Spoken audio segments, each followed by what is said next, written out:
And this is Joseph Davis with the U.S. Chamber Foundation, and I'm reporting live from our digital Main Street. And I'm joined here by Nicholas Rhodes. Howdy. Nicholas, founder of Outsnapped. First of all, I want to get into the how and the why behind Outsnapped. But first, tell us about what folks may experience once they come in here and check out your space. Yep, right now over in our area, we are doing two activations. One is a pet portrait. So you scan a QR code, you upload a photo of your pet, whether it be a dog, a cat, or an alpaca, really any kind of pet.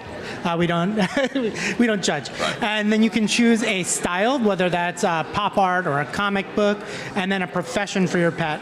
And then once you upload that, it'll pop up on the large 9-foot screen over there. It's really, really fun. You can do a photo or a video. Also, we have a headshot experience where you can take a selfie and then create the headshot that you want from that selfie.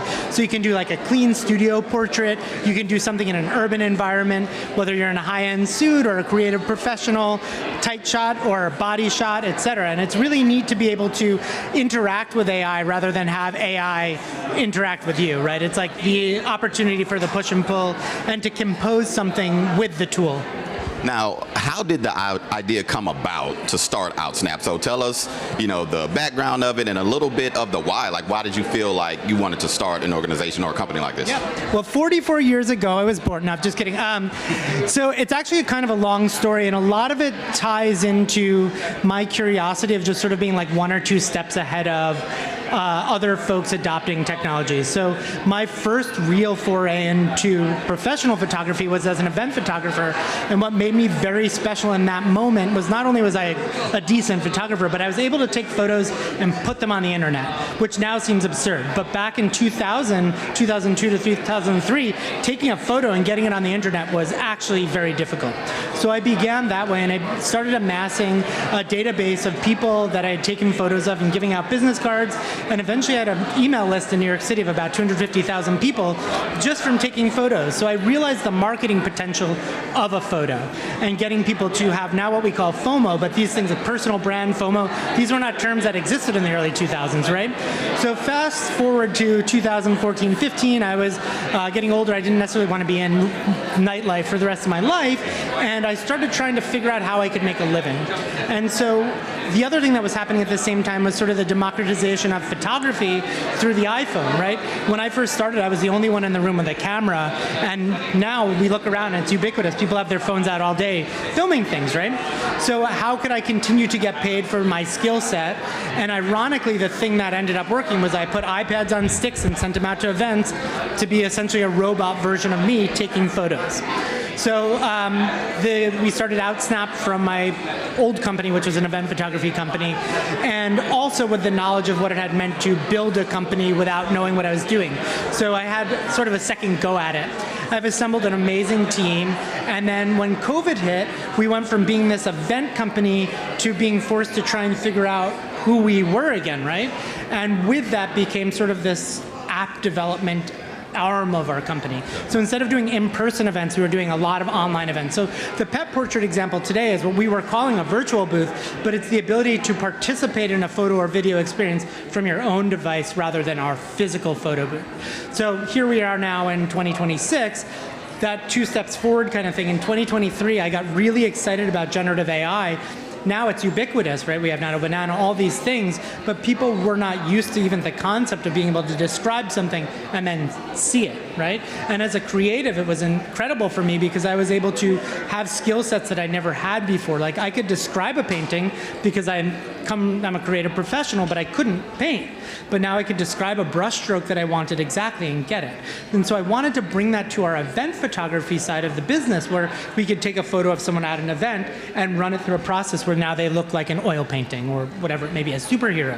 And it's an incredible way to continue a brand story. If someone has new brand colors, we can run them through the process, or we can have someone posing with a mascot.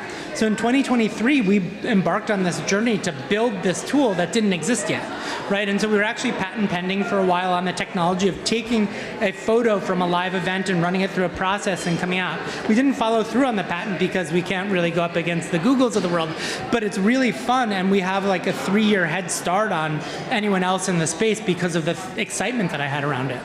Yeah. So essentially what I heard was innovation Yeah. plus recognizing the shift in technology and then finding the opportunity. Yeah, well, I mean, I think it's just continued exploration and excitement, right? See a tool, play with it. If it's not for you, try the next tool, right? And I think that's going back into what's being foisted upon a lot of us in workplaces is you must use this thing. And I think that the real difference is getting people excited about using a tool. How can this work for you? Not how is this going to replace you? It's like, how does it give you superpowers? You know, one of the things we have here is you can turn a dog into a superhero, right? And AI, if it can turn a dog or a reptile into a superhero, can certainly turn you into a superhero. Like the amount of, like I was saying with me as a creative professional, I can't paint, but now I'm able to create something that effectively looks like a painting, right? I am very self-conscious about my writing, but now I have all these workflows where I have a partner in the AI to create these outputs. Yeah. All right, final question. I'm going to test you. We got about 15 seconds. So this tool, like the process of it, is very human-centered. Yes. So thinking about that and thinking about how AI is a part of it, how important is human-centered when thinking about how much organizations will be using AI and AI tools? How important is having that component of human-centered? Yeah, I think a lot of what we're seeing right now is, like I said, AI being forced upon people. And I think that people really need to kind of slow down for a minute and determine the workflows that we need to bring into a workspace to empower our teammates and colleagues, right? We don't want this to feel like something that they must use. We want this to feel like something that they can partner with rather than it taking control of you. So it's really, the human in the loop is so incredibly important at this point. And something that I also think people don't realize is the amount of fine tuning it takes to kind of create a repeatable pattern with these tools, right? It's not about recording what someone does, it's about trial and error like in anything else. It's very easy to get to the 90% part, but you really have to learn and play with a tool to get that last 10%, right? So.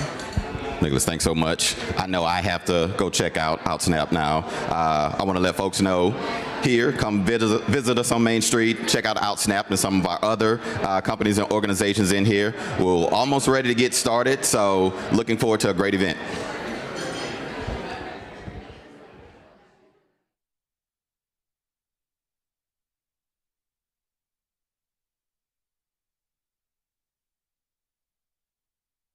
Welcome to AI+Work. Come in, get comfortable, and get ready for a day of AI. We will begin in 10 minutes. Please make your way into the Great Hall.